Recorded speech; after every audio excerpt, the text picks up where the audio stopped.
Before you keep reading, ask yourself one thing. How well do you really know the person sleeping beside you every night? I thought I knew. I believed I knew everything about him, his past, his fears, his family, his flaws. I even knew the way he folded his shirts, the quiet little sounds he made while dreaming, the strange habit he had of locking the basement door twice, even though he never kept anything valuable down there. But now? Now I'm not sure I ever knew him at all. Because a few days ago, the police knocked on my door and asked if they could search the basement. And what they found down there changed everything. And no, this isn't one of those stories where it ends with some old box of photos or a hidden love letter. What they found down there was darker than any nightmare I could have imagined. And in this video, I'm going to show you exactly what was discovered and why you should never ignore the strange little things your partner does, especially when you're sure they have nothing to hide. Hey, if you're here, it's not by accident. You're probably wondering what secret could be so disturbing, so deeply buried, that even the man I married didn't want me to ever discover it. And I promise you, you're going to get that answer. I'm not holding anything back. But I want you to do one thing before we dive in. I want you to imagine this happening to you. Not some stranger, not someone on the news. Imagine waking up one morning thinking your life is normal and ending the day questioning every single moment you spent with the person you trusted the most. This story isn't just about hidden crimes or detectives uncovering evidence. It's about betrayal, denial, and the terrifying truth that we might only know the parts of people they allow us to see. So grab a blanket, lean in, and please don't skip ahead. You'll miss the subtle clues that made all the difference in piecing this horror together. Let me take you back to just a few weeks ago.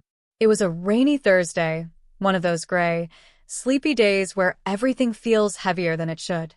My husband, Daniel, had left early for work, said he had meetings back to back and might be late coming home.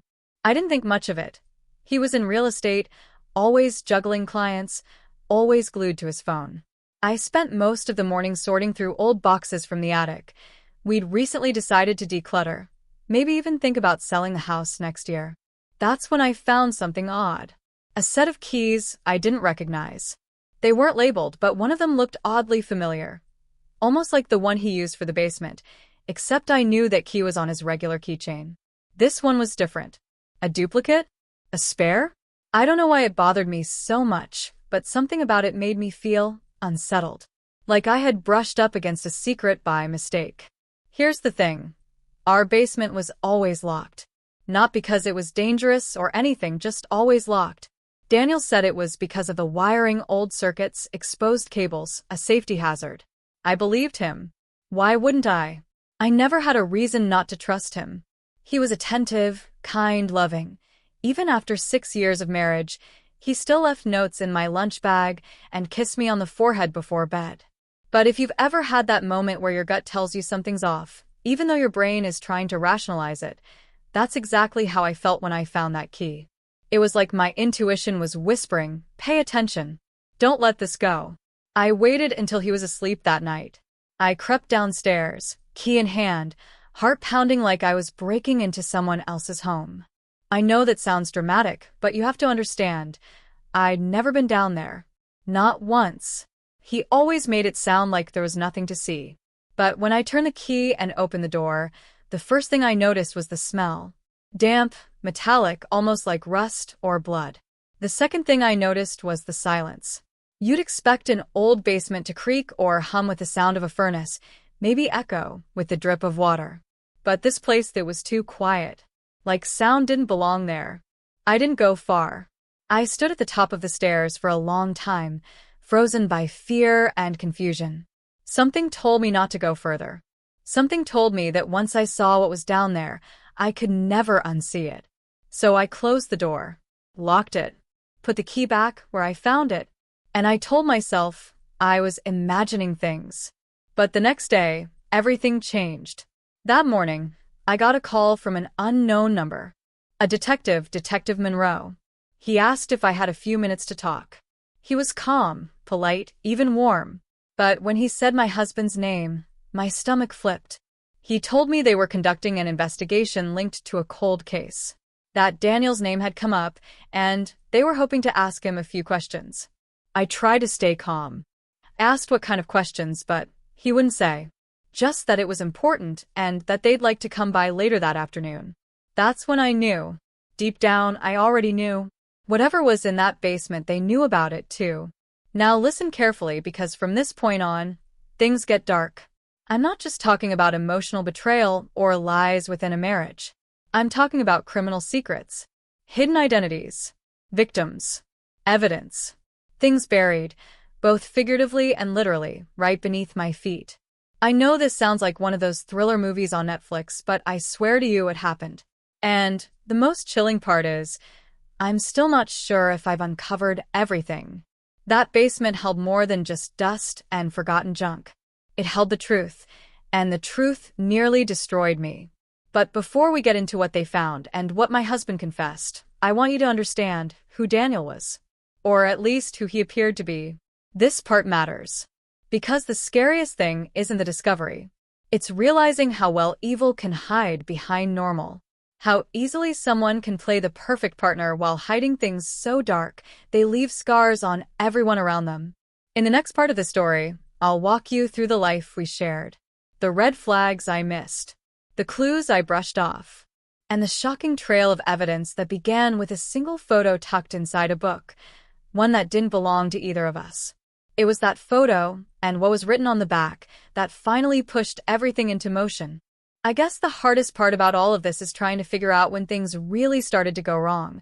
Because in a marriage, especially one that feels stable and familiar, the line between everything's fine and everything's a lie isn't always as sharp as you'd think. It's blurry.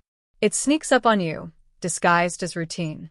And if I'm being completely honest, there were signs. Little ones.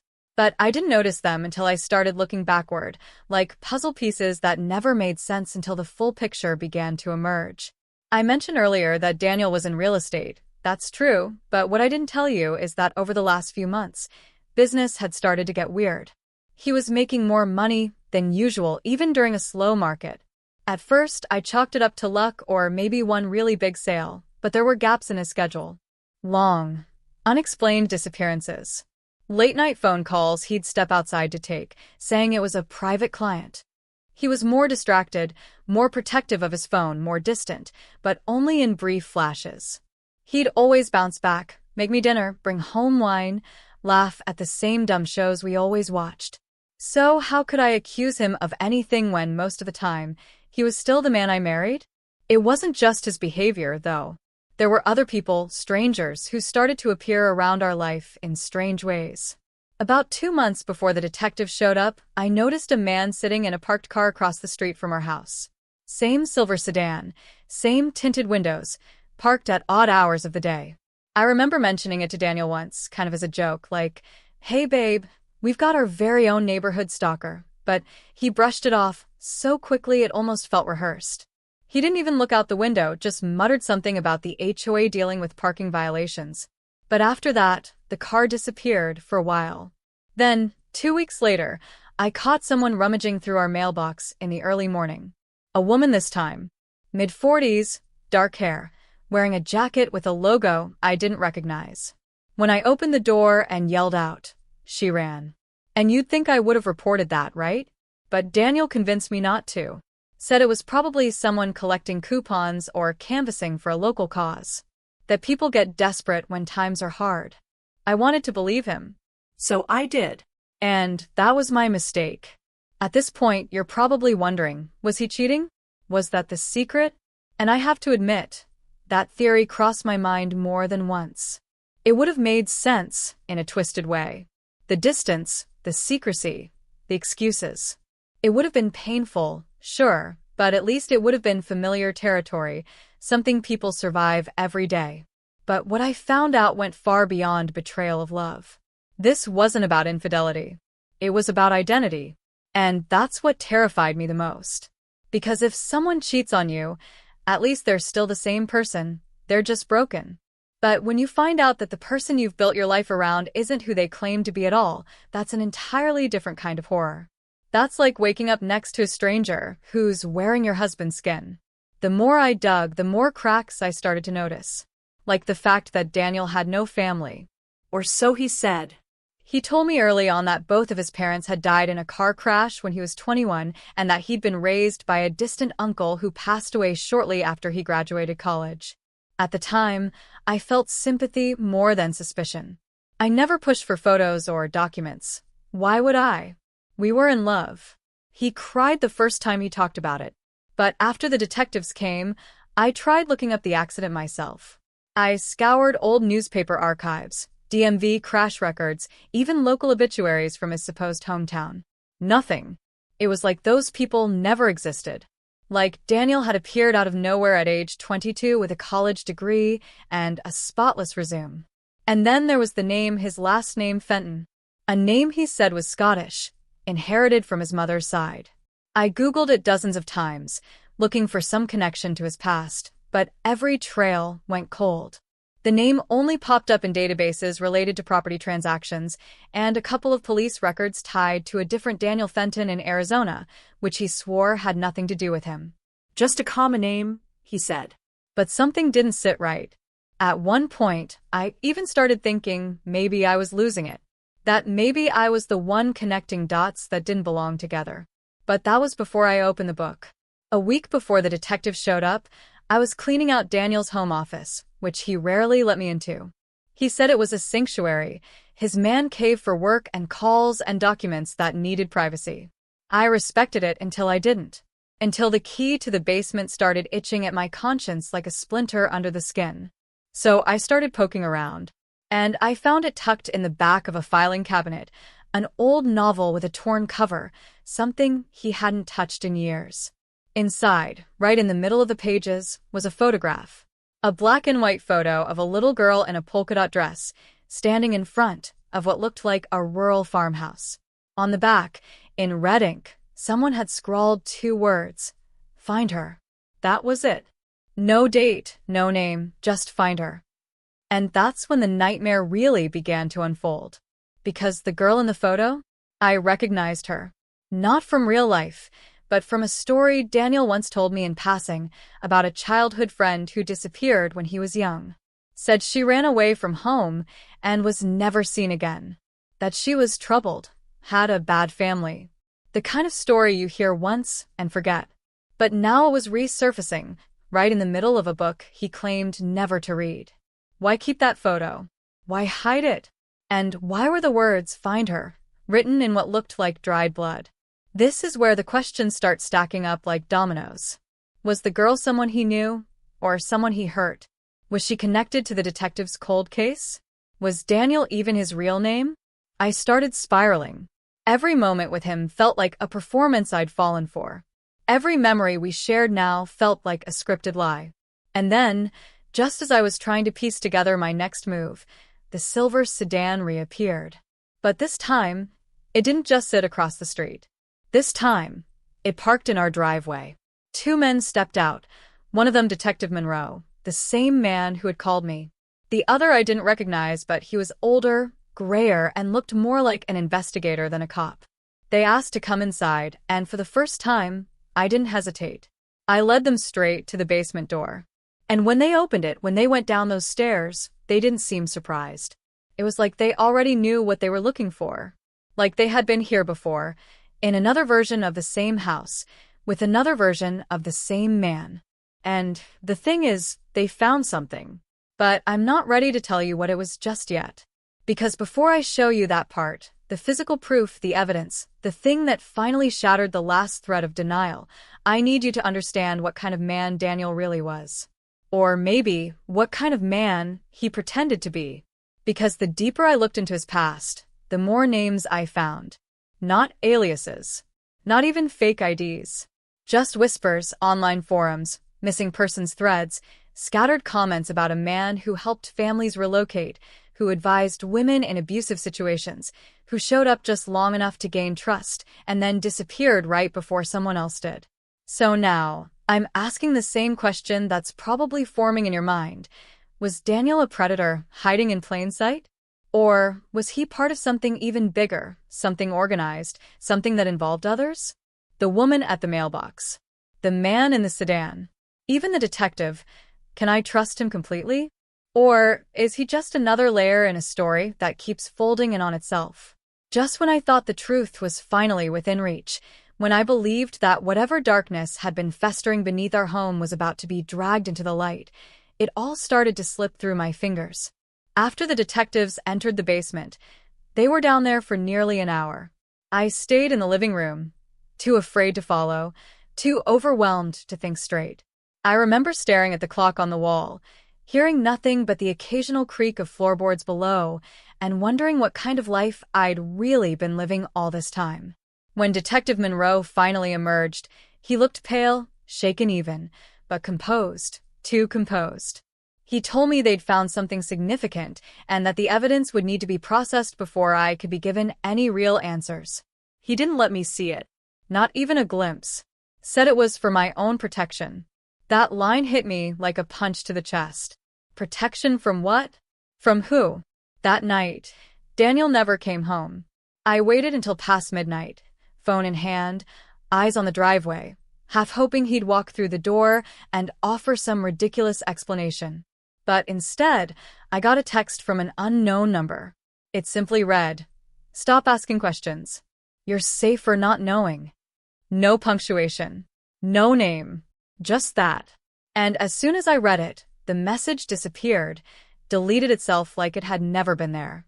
My heart dropped. I stood frozen in the middle of the kitchen, holding my phone like it was a ticking bomb. And that's when it hit me, someone was watching. Someone knew exactly what I was doing. Someone didn't want me to find out the truth. I called Detective Monroe immediately, but it went straight to voicemail. I called again. Nothing. The next morning, I drove to the local precinct where he claimed to work, only to be told there was no Detective Monroe on staff. No one by that name. No investigation on file. I stood at the front desk, staring at the officer behind the glass, feeling like the floor beneath me had just opened up. So, who are those men who came into my home? Who took the photo, the book, the contents of the basement? If they weren't with the police, then what were they? Desperate, I returned home and tore the house apart, looking for anything they might have left behind. That's when I realized the book with the photograph was gone. Not misplaced, gone. So, was the filing cabinet. Not just emptied, but physically removed. Like someone had never wanted it to exist in the first place. I even checked the Wi-Fi router logs. Daniel used to joke that I was obsessed with digital privacy, but all recent activity had been scrubbed. The system had been reset. And that's when the fear became something else entirely. This wasn't just about Daniel anymore. This was something coordinated. Intentional. Bigger than me. I started to wonder if anyone in our lives was real. If the neighbors I'd waved to every day, the coworkers he'd introduced me to at company events, even the friend couple we used to have dinner with once a month, were any of them truly who they said they were? Or were they part of whatever this was? I decided to reach out to Claire, a close friend of mine who worked in tech and had some experience with digital forensics. I asked her to help me recover deleted messages and possibly trace the text. When she came over that evening, I finally felt a sliver of hope, like maybe I wasn't entirely alone in this. But halfway through the data scan, Claire suddenly went quiet. Her eyes locked onto the screen, fingers frozen mid-type. Then she turned to me and said, "You need to stop. Right now." Whatever this is, it's dangerous. I asked her what she found, and she shook her head slowly, refusing to speak. She unplugged her laptop, erased all traces of the scan, and practically ran out of the house without saying another word. I haven't heard from her since. Her number now just rings endlessly. And then something else happened, something I still can't explain. I received a package at the doorstep. No return address, no postage, just a small, brown box taped shut and left like a threat. Inside was a flash drive. I didn't even want to touch it at first, but curiosity got the better of me. I plugged it into an old laptop I kept in the guest room, one that wasn't connected to the internet. What I found was a single video file, grainy, black and white, time-stamped from nearly 15 years ago. It showed a wooded area, nighttime, and two figures digging something large into the ground. The footage cut out abruptly after a few seconds, but not before one of the figures turned toward the camera. The face wasn't clear. But the posture, the build, the way he turned his head to the side, it looked exactly like Daniel. I watched it over and over again, trying to convince myself it couldn't be him. But it was. Or someone who moved just like him. That footage changed everything. I tried to take it to the authorities, but they were just as confused as I was. The video had no metadata, no origin. I began to suspect that someone was playing a game with me, leaving breadcrumbs just to see what I would do with them. But why? Why feed me these cryptic clues and then threaten me to stop? Why make the truth harder to find at every turn? And then came the betrayal I never saw coming. I visited Daniel's old workplace, trying to get records, anything to track his last known appointments. That's when I ran into Marla, his assistant. She'd always been friendly, chatty, kind. The type of person who remembered birthdays and baked cookies for the holidays. I expected sympathy from her. What I got instead was a warning. He was trying to protect you, she said, not meeting my eyes. You don't understand what's at stake. This isn't just about Daniel. She refused to say more, only added, they're watching you now. Be careful who you trust. Then she walked away, leaving me in the middle of the lobby like a ghost. So now I don't know who to trust. Not Claire. Not Marla. Not even the police. Every step I take brings more questions, more hidden truths, more shadows. The people who should be helping me are running away. The ones who claim to care are hiding behind vague warnings. I don't even know if Daniel is alive or dead. And the worst part? A neighbor I barely know, a quiet, elderly man who lives alone at the end of our street, left a note in my mailbox yesterday. No envelope, just folded paper. It said, "You're looking in the wrong place. The real secret isn't in the basement. It's buried in his first house. The one he never told you about." The morning I planned to leave for the address scribbled on that cryptic note, the so-called house Daniel never told me about, I received a call that stopped everything in its tracks. It was my sister, Ava. We hadn't been especially close lately, mostly because she lived 2 states away and we had grown into very different versions of ourselves, but hearing her voice tremble the way it did that morning sent chills through me. She said someone had broken into her apartment. Nothing was taken. Nothing appeared damaged. But something had been left behind deliberately. On her kitchen table sat a manila envelope with my name written across the front in bold red ink, in handwriting she didn't recognize. Inside was a single photograph, one of me and Daniel at our wedding, smiling, arms entwined, taken by the lake where we held the ceremony. Only now, a thick black X had been drawn across his face and scrawled in the corner were the words, "You were never the target." She was. That sentence changed everything. Because suddenly this wasn't just about me anymore. It wasn't just a past Daniel had buried. It was someone's present plan, and it was unfolding faster than I could keep up. I asked Ava if she'd told anyone about what I was going through, about Daniel, the basement, the detectives, the flash drive, any of it. She swore she hadn't. She barely knew what was happening until I called her days earlier, and even then, I'd kept most of it vague on purpose. But now she was pulled into the mess, dragged into a conspiracy neither of us understood, and that terrified me more than anything. Whoever was doing this, they weren't just threatening me anymore. They were expanding, getting bolder, and they knew where my family lived. Still, I had to follow the lead about Daniel's secret house. I couldn't let fear paralyze me. Not again. I found the address hidden in the metadata of an old photo backup on Daniel's cloud account, something he must have forgotten to wipe. It was a small property registered under a different name entirely, Mason Thorne. The name meant nothing to me at first, but when I searched it, I found a string of old real estate documents, most dating back almost 15 years, around the same time that surveillance footage on the flash drive was captured. The house was a dilapidated structure on the outskirts of a rural town 2 hours away, surrounded by thick woods and neighbors who probably preferred not to get involved in other people's business. As I drove there, every mile that passed felt like another thread unraveling. I couldn't shake the image of that X slashed across Daniel's face. I kept wondering, was that a warning or a mark? A death sentence or a way of erasing him entirely? The property was worse than I imagined. The front door hung crooked on its hinges, windows boarded up with rotting wood, weeds tall enough to swallow my ankles. I stepped inside expecting dust and silence, but the first thing that hit me was the lingering smell, like mildew mixed with something bitter and chemical, almost metallic. The floor creaked beneath me with every step. In the living room was a toppled couch, yellowed newspaper clippings tacked to the walls, most too faded to read. But one headline caught my eye. It read, "Local girl missing. Family desperate for answers."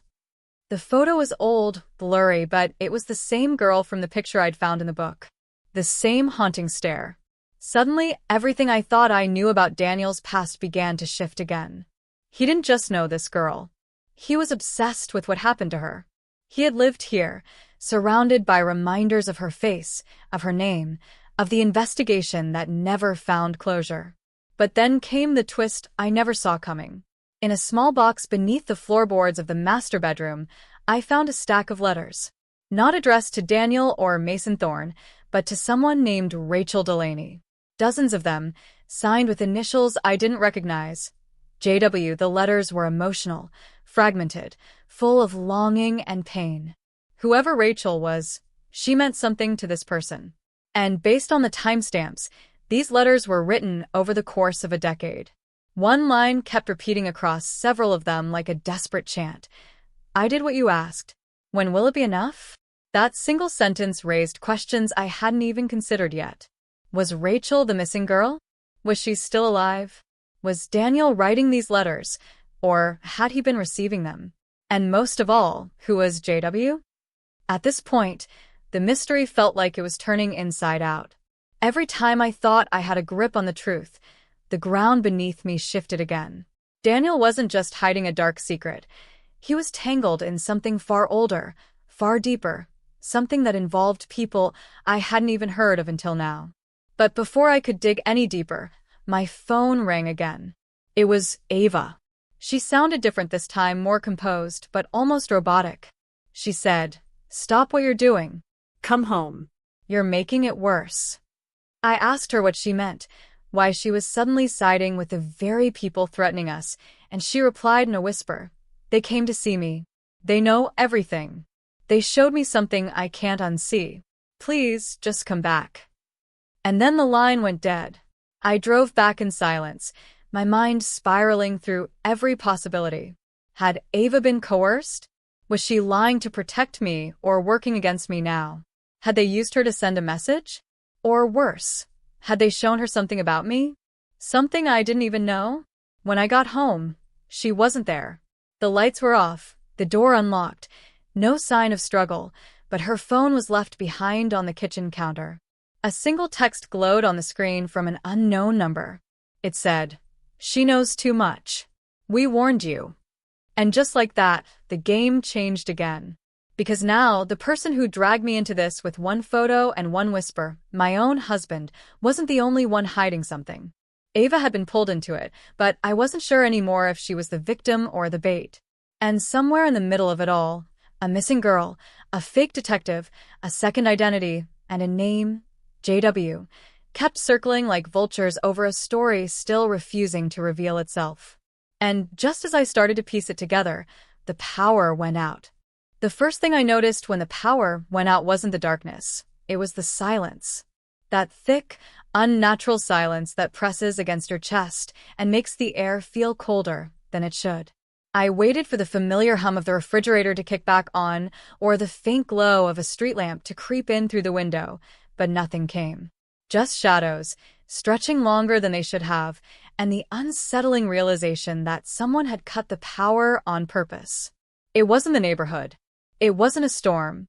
My phone still had service, and when I checked the local outage map, there were no reported issues in my area. Which meant someone had come to the house, knew I was alone, and deliberately wanted me plunged into that silence. That wasn't a warning, it was a move. I moved through the house slowly, heart hammering so loudly in my ears I could barely hear my own footsteps. Every room felt unfamiliar in the dark, even though I'd walked them 1,000 times. I checked the front door, still locked. Windows, untouched. But when I stepped into the hallway leading to the back entrance, I froze. There was a faint glow beneath the door, a flickering orange light that didn't belong. At first, I thought it might be a reflection, maybe from a passing car or a porch light. But then I heard it, the unmistakable sound of a match being struck. I backed away slowly, chest tightening, breath catching as the realization hit me. Someone was outside, watching, waiting. I didn't stay. I grabbed the keys, bolted through the side door, and drove off without looking back.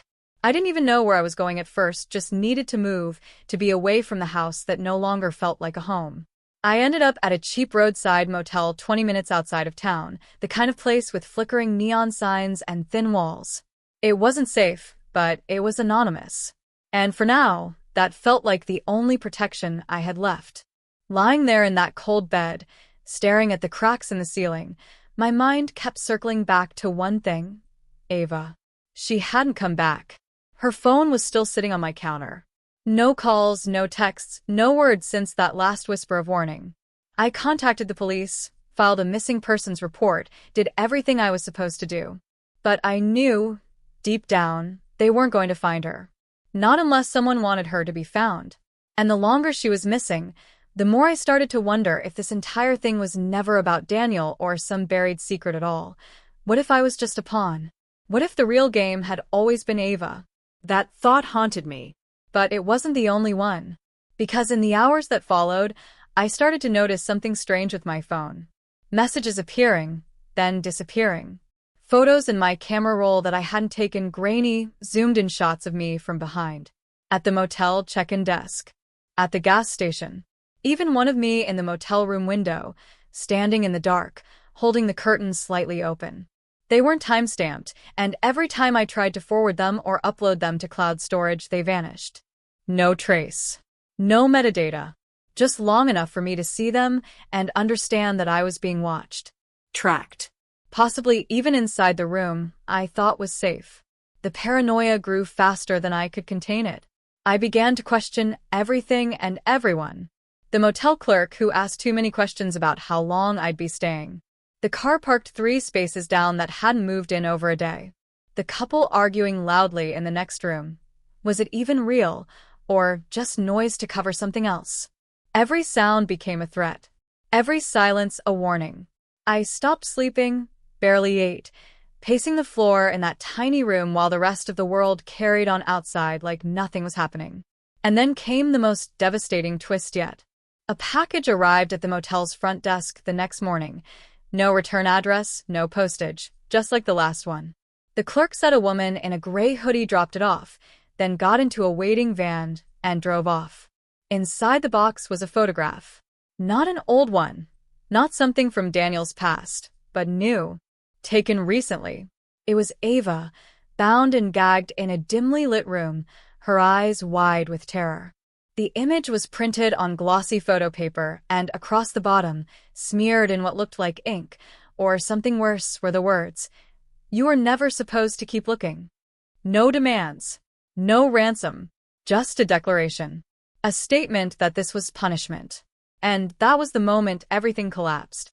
Because now it wasn't just about uncovering the truth. It was about survival. About rescue.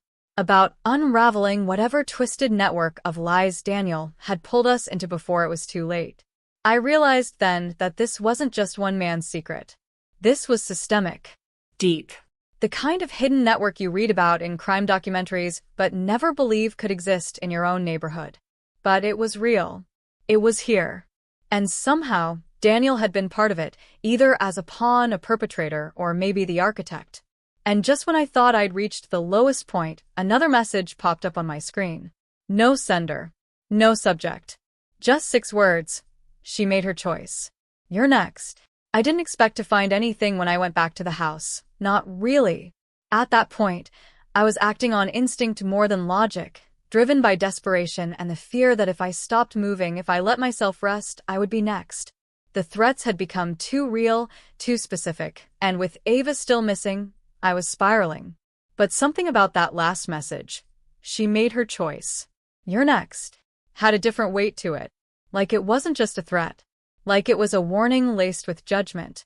And for the first time, I started to wonder, what choice? What had Ava done that I hadn't? What had she agreed to, or kept hidden? That question haunted me as I pulled into the driveway and stepped back into the house I no longer recognized.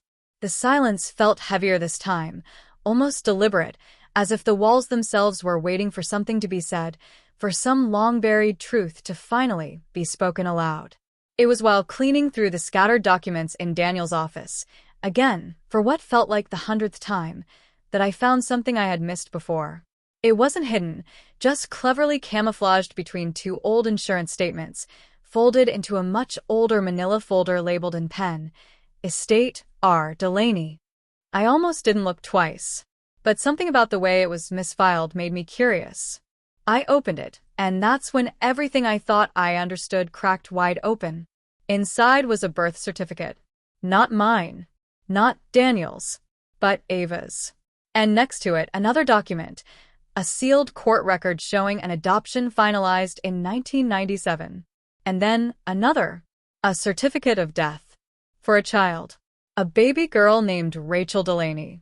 Born in the same hospital, same date as Ava's original birth record, but marked deceased just days later. I just sat there staring at the papers, numb and breathless, until the puzzle pieces began rearranging themselves in a completely different picture. Ava wasn't who she said she was. She wasn't my sister. Not biologically. She had been adopted, yes, but not by our parents. The dates didn't line up, the names didn't match. She had been inserted into our family after something else, something darker, had already happened. And that name on the court file, Rachel Delaney, that was the same name from the letters I found in the secret house. The same girl who had vanished from the headlines, the same girl Daniel had once mentioned in passing, as if she were part of a forgotten childhood story. It hit me so suddenly that I gasped out loud. Rachel Delaney didn't disappear. She became someone else. She became Ava. I tried to call her again, but her phone was still dead. I ran to my laptop and searched every database I could find, tracking down old yearbook photos, town census records, anything I could cross-reference. And it was all there, hiding in plain sight. Photos of Rachel as a toddler, then as a young girl, always accompanied by older adults who never stayed in one place for long. Her name would change, but her face didn't. The final match I found was a middle school photo under the name Ava Monroe. That last name hit me like a slap. Monroe, the same name as the detective who had come to my house, the one who wasn't actually on any police registry. I thought he was a fake, a threat. But what if he wasn't? What if he was family? The truth began to calcify into something far more complicated than I had ever anticipated. Ava, or Rachel, hadn't just been adopted. She had been hidden, Placed. protected, or maybe even embedded. And Daniel knew. He had known all along. The man I thought I was married to, the one who was supposedly hiding something in the basement, may not have been the villain at all. Maybe the basement wasn't a crime scene. Maybe it was a bunker, a vault, a place to keep something or someone safe. Or maybe it was the opposite, a prison, for someone you couldn't risk releasing into the world. My mind reeled with possibilities I wasn't ready for. Had Daniel been watching Ava all along? Was his life with me a cover, a way to stay close to someone dangerous, someone with secrets of her own? Or had he fallen in love with her once, years ago, and been trying to keep the rest of us from discovering the truth? The more I searched, the more twisted it became. And then I found the email. Buried in an old folder on Daniel's desktop was a draft of a message never sent, addressed to me. It was written in pieces, fragments typed in no particular order, like he couldn't finish it without risking everything. One paragraph stopped me cold. You were never the target. You were the safeguard. If you're reading this, I'm already gone. I tried to stop it, but she was too deep in. I loved you, but you need to understand. Your sister isn't who you think she is. She's the reason I built the basement. She's the reason I stayed. Watch her eyes when she lies to you. They never blink. I just sat there, frozen, as the memory of Ava's last call echoed in my head. Her trembling voice. Her sudden shift to calm. Her strange request for me to come home and stop digging. And that vanishing message. She made her choice. Suddenly, it all made sense in a way I didn't want it to. Ava hadn't been taken. She had left. Or worse, she had orchestrated it. I slammed the laptop shut and tried to collect myself, but before I could move, I heard a car pull into the driveway. A quiet, measured engine, followed by soft footsteps on the gravel. I crept to the window and peeked through the blinds, and my heart dropped. Ava was standing there, Calm. smiling, holding a bag in one hand. No bruises, no signs of struggle, no panic, just quiet certainty, like she had never been in danger at all. She knocked once on the door. Then she said through the wood, "You're not going to run, are you?" I came all this way to explain everything. And that's when I realized the real danger hadn't just arrived. It had always been here, right beside me. I didn't open the door at first. I stood there just a few feet away, palm hovering near the doorknob, heart hammering so loud I was sure she could hear it through the wood. Ava's voice was calm, almost too calm, like someone rehearsing a script, every word delivered with unsettling precision. "I came all this way to explain everything," she had said, as if that was supposed to put me at ease. But nothing about this felt safe. Nothing about this felt like my sister. The person I had shared a room with as a kid fought with overdone things like borrowed sweaters and broken promises. The one I held while she cried through her first heartbreak. The one I trusted more than anyone else left in my life. And now, somehow, I wasn't even sure she was who she claimed to be. Rachel Delaney. Ava Monroe. Whatever name she wore, it was clear that she had been hiding far more than I had ever imagined. But I also knew that I couldn't keep running. Not forever. So I opened the door. She stepped inside like she still lived there, her eyes scanning the room, noting the disorder, the scattered documents, the energy of a house that had been picked apart by fear. She placed the bag on the counter gently, like she was dropping off groceries, then turned to face me with an expression that could have passed for concern if it wasn't so measured. "You found the files," she said, not even bothering to pretend she didn't know. Good. "That saves time." I didn't respond. I just stared at her, trying to find some trace of the girl I grew up with. But all I saw was a stranger. She began to speak, slowly at first, telling me how everything started. How she'd been adopted under strange circumstances, how the people who placed her in our family had warned her never to look back. But she did anyway. She dug into her past, and what she found was a story full of closed doors, buried names, and one constant thread: Daniel. She claimed he was a handler, someone tasked with monitoring her, someone who'd gotten too close. And when she started asking questions about who she really was and why she'd been hidden away, he tried to make her forget. "He wasn't protecting you," she said softly. "He was using you, keeping tabs on me through you. Your whole marriage was a cover." I wanted to scream, to throw something, to accuse her of lying. But the worst part was I didn't know if she was wrong. Because Daniel had secrets. He'd lied. He'd built a life on half-truths and missing pieces. But that didn't mean Ava was innocent either. "What did you do to him?" I asked finally. She looked me dead in the eyes. "I gave him a chance. He didn't take it." And that was all she said. Then she gave me a choice. Ava, or Rachel, whoever she truly was, reached into the bag and pulled out a manila envelope. "Inside is everything," she said. "The truth. Not just about Daniel, but about me. About the others. About the reason you're part of this in the first place. But if you open it, you can't go back. You'll know too much. And once you do, they'll come for you too." My hands shook as she slid it across the table. I didn't touch it. I asked her what she meant by the others, and she smiled faintly, like someone remembering an old secret too painful to say aloud. "We were born into something, raised into it, watched, tracked, moved like pieces on a board. There are more like me, people you'd never suspect, all trained to disappear, and some trained to make others disappear." She didn't say it, but I knew she meant Daniel. She turned to leave, pausing just before the door. "You can stay safe," she said, voice low. "You can forget all of this. Walk away. I'll take care of everything. But if you open that file, you're in it now. And it's not a game you get to quit. Then she was gone. I sat alone for what felt like hours. The house felt colder than before, as if her presence had somehow drained the air of everything familiar.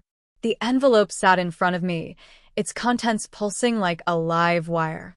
I kept thinking about everything I had already lost, my peace, my certainty, the man I thought I loved, the sister I thought I knew. And now, I was being asked to choose between the last shreds of safety and the chance to finally understand the truth. I knew opening it would mean running, Hiding. maybe even fighting. But not opening it meant accepting that I'd spent my entire life surrounded by lies, and choosing to live with them. That night, I didn't sleep. I sat in the dark, the envelope unopened, turning over every moment, every conversation, every memory with Ava and Daniel, and wondering which parts were real. And when the sun finally started to rise, painting the sky in pale blues and golds, I realized something terrifying. The choice wasn't really mine. It never had been. Because whether I opened that envelope or not, they already knew I had it. I opened the envelope just after sunrise, hands trembling, heart racing, the weight of the decision pressing down like gravity. I knew the second I broke the seal that my life, whatever illusion of normalcy it had left, was over. Inside, I found several documents, most stamped with redacted government seals, others handwritten and cryptic, but what caught my eye first was a photograph. It was old, taken at some kind of retreat or training facility, with a dozen children lined up in uniform poses. And in the center, unmistakably, was Ava. But she wasn't a child. She looked maybe 15, already hardened, already watching the camera like she knew whoever was taking the picture wasn't just documenting, they were cataloging. What made my stomach drop wasn't her face. It was the face of the man beside her. Daniel. That was the moment it all came undone. I had spent weeks, months, believing I had been married to someone who was either hiding from danger or hiding something dark. I had feared he might have been covering for a crime or escaping his past. But I had never imagined he had been raised inside it. This wasn't just about him monitoring Ava. They were raised together, trained together. Whatever organization they belonged to, whatever network had orchestrated the adoption, the disappearance, the fake names and erased records, it had always included both of them. And I had never been outside of it. I was in the middle from the beginning. I just didn't know it. The documents inside confirmed it. Pages detailed behavioral tracking, coded references to control subjects and domestic placement environments. I wasn't just married to someone hiding from his past. I was his assignment. My entire life had been part of a controlled test. My marriage, my relationship with Ava, even my reactions to trauma and loss. There were references to key life events, accidents that weren't really accidents, losses that weren't random. The death of our dog, the break-in, I thought was a coincidence back in 2018. Even my miscarriage. All of it recorded, observed, Filed. I felt like the air had been sucked from my lungs. I wasn't a bystander. I wasn't even a victim. I was a case study. And someone had been watching me the entire time. The sound of a car door slamming outside shattered my thoughts. I rushed to the window and saw a familiar figure walking up the driveway. My heart leapt with false relief. It was Claire, my friend from college. The only one I had trusted to help me with the data scans, the one who had warned me once to stop digging. But this time, her face wasn't panicked. It was unreadable. And she wasn't alone.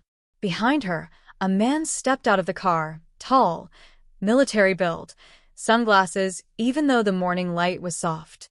I'd never seen him before, but something about the way he moved made my skin crawl. He wasn't here for a conversation. I didn't wait for the knock. I opened the door before they reached it. Claire looked at me for a long moment, then sighed. "You opened it," she said, more disappointed than surprised. "I told them you wouldn't. I vouched for you." I stared at her, stunned, betrayed. "Who are you?" I whispered. But she didn't answer. She stepped aside and let the man speak. "You're in possession of sensitive materials," he said coldly. "You'll need to come with us." Now. I backed away, clutching the envelope like it might protect me. "What is this?" I demanded. What are you going to do to me? Claire stepped forward, her voice softer now. We're not here to hurt you. But this goes far beyond Daniel. Or Ava. Or anything you think you understand. There are others, families, entire communities, placed and monitored for decades. You're just one of many. But you're the only one who wasn't supposed to wake up. My mind raced, trying to process what she was saying. Families? Communities? That meant there were others like me, living quiet lives, unaware they were being used. But for what? I asked her, begged her to explain, and she only said this. It's not about control anymore. It's about outcomes. You are part of something that's been steering society for decades, small nudges that ripple into bigger changes. Marriages arranged to breed certain traits. Friendships cultivated to test loyalty. Entire communities shifted by the subtle influence of subjects like you. You were chosen because you never questioned anything. Until now. I wanted to scream. To run. But instead, I turned to the one person I never thought I'd question, Claire. My best friend. My roommate in college. The one who knew everything. Was any of it real? I asked her. Her face crumbled for just a moment, eyes shining with something close to guilt. I loved you, she said. In my own way. But love was never part of the assignment. The air in the room felt like it cracked then. Like the truth had finally shattered the last pieces of my reality. Claire had been part of it. Ava. Daniel. And now this man, this enforcer. Whatever they were, whatever they represented, it wasn't just surveillance or manipulation. It was breeding. Programming. A network so deeply embedded in society that even questioning it marked you as expendable. They gave me an ultimatum. Hand over the documents and go back into the program, where my memories could be rewritten and I could live a peaceful life. Never knowing what I'd lost, or run, keep the truth, and become a fugitive. A threat. I asked them what happened to people who chose the second option. Claire didn't answer. But the man did. They disappear. And in that moment, I realized something chilling. Daniel hadn't run away from the truth. He had run because he chose the truth. Ava had stayed because she was still part of the game. Claire had played me for years, but the look in her eyes told me she wasn't in control anymore either. Whatever this was, it had outgrown all of them. So I did the only thing I could. I ran. But even as I sped down the back roads, the envelope strapped to the passenger seat, my hands gripping the wheel like it was the only real thing left in my life, I knew it was only a matter of time before they found me. Because I wasn't a person anymore. I was evidence. I didn't know where I was driving to when I fled that day, only that I had to get away from anyone I'd ever known. The documents sat next to me like a live bomb, everything I had left of Daniel, Ava, Claire, my own identity, and the web that had silently wrapped itself around my entire life. The more I thought about it, the more I realized the trap had never been about the house, the flash drive, or even the basement. It had always been about what I'd believe, what I'd be willing to uncover, and what I'd be willing to sacrifice once I did. But I wasn't running just to survive anymore. I needed answers.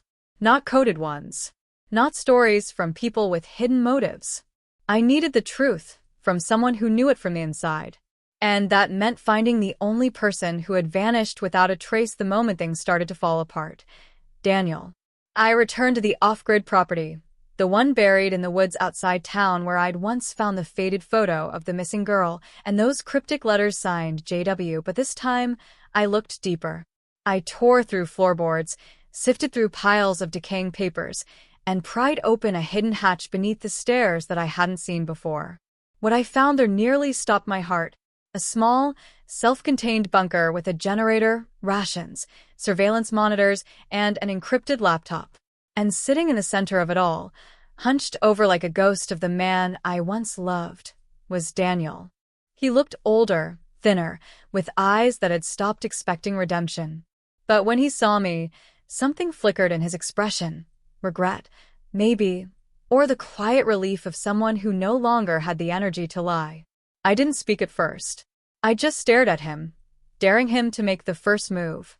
And he did. "They found you," he said simply. "I'm sorry. I couldn't hold it in anymore." Everything spilled out. My rage, my grief, my fear. I demanded to know why he'd chosen me, why he had buried the truth, why he let me marry him, love him, build a life that was never mine to begin with. He didn't defend himself.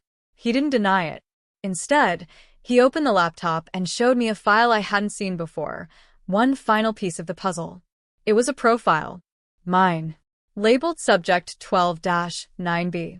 And next to it were reports, cold, clinical breakdowns of my behavior over the years, reactions to trauma, emotional patterns, interactions with Ava, and something far more chilling, a projected outcome model. My entire future, mapped out like a weather report. My choices were never mine. They had been predicted, shaped, and scored. Daniel told me the truth then. That he'd been raised inside the program, yes, but he wasn't just monitoring me. He had once believed in the system. Fully. He thought the project would prevent future conflict, that emotionally calibrated relationships could engineer peace through control. Until he saw what happened to the others. The ones who didn't comply. The ones who broke free. The ones who died. He chose me because I wasn't like the others. Because I questioned. Because I pushed back. And because once he thought I could be his way out.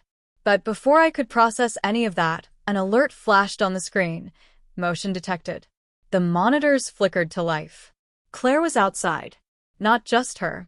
2 black SUVs. They'd found us. Daniel grabbed a hard drive and shoved it into my hands. "This has everything," he said. "Proof of the program, names, locations, their entire playbook. You have to get it out." I asked him if he was coming with me. He just shook his head. "They won't let both of us leave. They'll need someone to pin this on." It happened so fast. The door was kicked in. Flashlights. Shouts. Claire's voice, now cold and commanding, calling my name like she still had the right to use it. Daniel pushed me through the back entrance, into the trees, gave me a second to disappear. And then he faced them. I don't know exactly what he said. I only know I heard one gunshot. Then silence. I didn't stop running until I hit the old highway, hitchhiked with a long-haul driver who didn't ask questions, and made it to a safe house another whistleblower had set up years earlier. There, I connected the drive to a secure server and sent everything, every document, every photo, every name, to trusted journalists, independent watchdog groups, the kind of people who didn't trust institutions anymore. I watched the files upload with tears streaming down my face, not because I'd won, but because it wasn't over. Not even close. The next morning, headlines exploded online. Underground human behavior experiment uncovered. Government-linked network targeting families for covert testing. Former officials deny knowledge. But I knew it wouldn't be enough. They'd bury it, discredit it, call it a conspiracy theory. Most people would scroll past, not realizing that the people in those documents were their neighbors, their co-workers, maybe even themselves. And just when I thought I could finally rest, that I had escaped the worst of it, I received a package. No return address. Inside was a single flash drive and a handwritten note. It said, "You weren't subject 12-9B. You were observer 1A. You were never part of the experiment. You were the one watching all along." The ground seemed to vanish beneath me. I plugged in the drive. It contained surveillance footage of me, not just from recent weeks, but from years ago. College. My wedding. Conversations with Ava. Even ones I thought were private. I had been monitored, yes, but I had also been used to monitor others. My reactions, my trust, my empathy, it had all been bait. And someone had used me to study them, which meant one final, terrifying truth. I hadn't just uncovered the program. I had been working for it. It took nearly a year for the dust to settle. In that time, I changed names 3 times, moved across state lines twice, and lived in a series of places so remote and unremarkable they barely existed on a map. Every day began with the same routine: burner phone check-ins, secure logins, encrypted backups, and constant glances over my shoulder. But the strangest part wasn't the hiding. It was the silence. After everything I exposed, after leaking the documents, the videos, the proof of decades-long behavioral experiments conducted on unsuspecting civilians, the world barely stirred. There were a few headlines, a handful of think pieces, some online chatter in conspiracy circles and forums, but nothing stuck. Nothing ignited.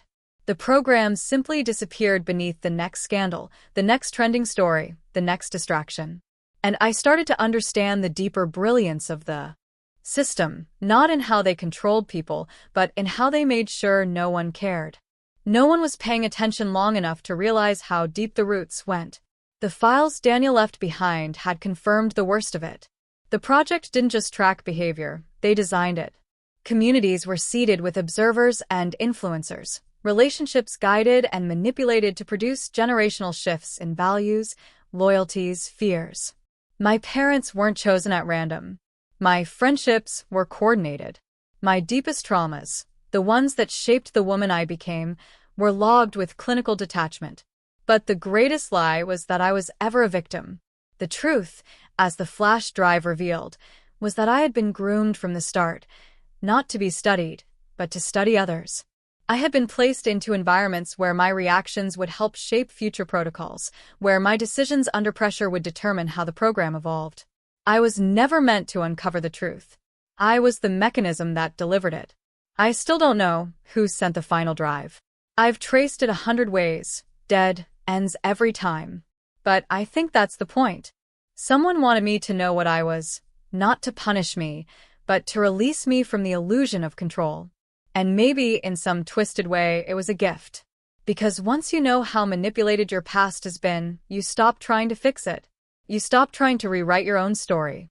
You start writing something entirely new. I've kept the final version of the files in cold storage, locked behind so many layers of encryption it would take a government-level AI to get in. I'm not planning to release them, not yet. Because now I understand that timing matters more than truth. Truth doesn't change people. Timing does. People will only believe what they're ready to see, and for most of the world, this truth would only terrify, not liberate. They would reject it, Mock it. and so the cycle would begin again. So I wait. Watch.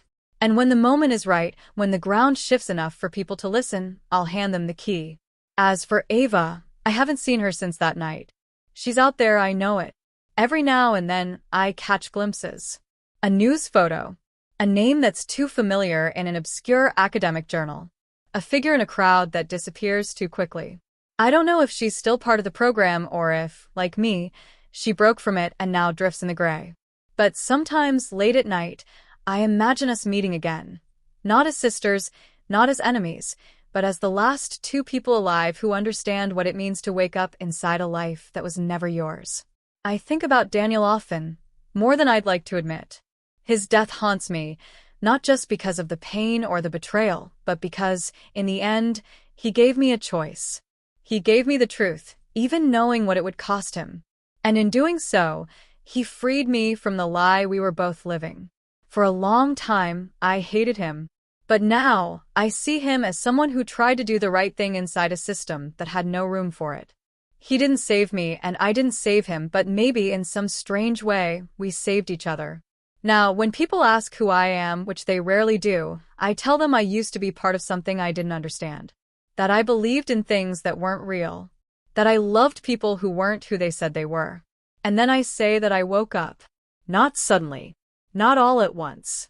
But piece by piece, memory by memory, until I finally saw the whole picture. And once you see it, you can't unsee it.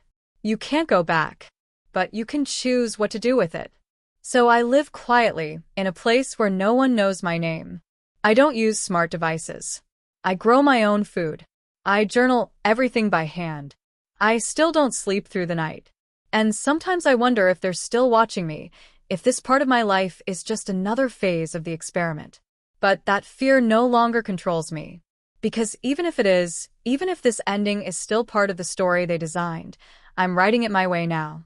And that, in the end, might be the only freedom any of us ever really get. But just before I close my journal each night, I ask myself one question. What if someone else out there just woke up too?